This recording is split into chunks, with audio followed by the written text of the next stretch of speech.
Bismillah, alhamdulillah, salatu wassalamu ala rasulillah wa ala alihi wa sahbihi wa man wala. My dear brothers and sisters in Islam, welcome back to another episode of Friday Naseeha.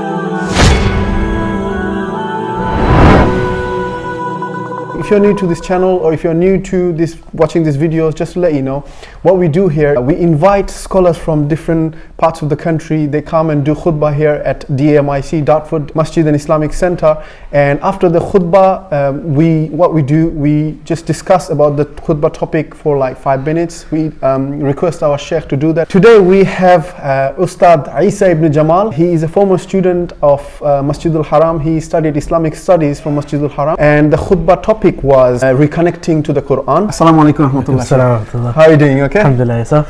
Jazakallah khair. Alhamdulillah, I'm good as well.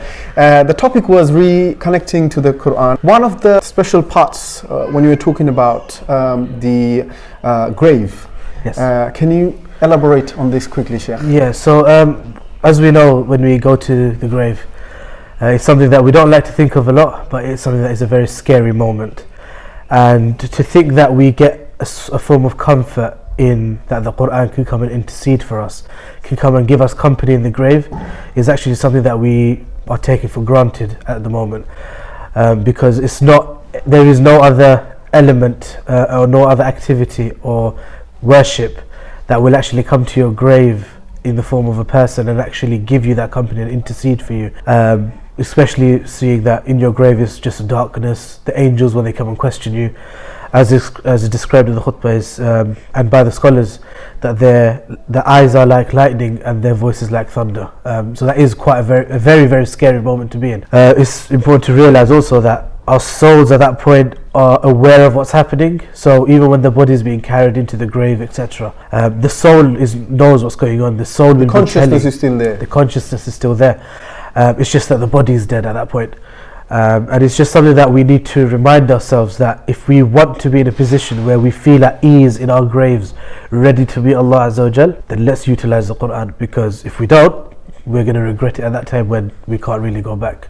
Jazakumullah khairan, Sheikh. You actually explained the whole things in the Quran, in the khutbah, that you the tips, how to connect to the Quran. Can you give us quick tips how to connect to the Quran, there practical tips? Yeah, there are a few ways to connect to the Quran, to be fair. It starts with yourself, in your personal time.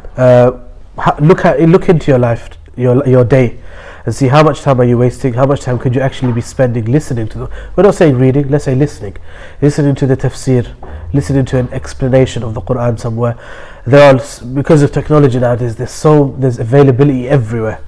And we're always subscribed to everything nowadays, so it's really easy to come across it. It's just that we choose to listen to maybe podcasts, we listen to nasheeds, we listen to everything else other than what's related to the Quran.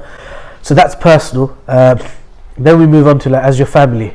It's really important. First you work on yourself, then your family. And as a family, if you cannot sit together to recite the Quran even for half an hour a day, then there's something wrong within the family, because a family that cannot get together for Allah Azza wa Jal, for the sake of Allah Azza wa Jal, is a family that will never be able to unite on anything. Because if we can't unite on the Quran, what can we unite on? That's right, yes. And the third way is within our friends, or the group of friends that we have.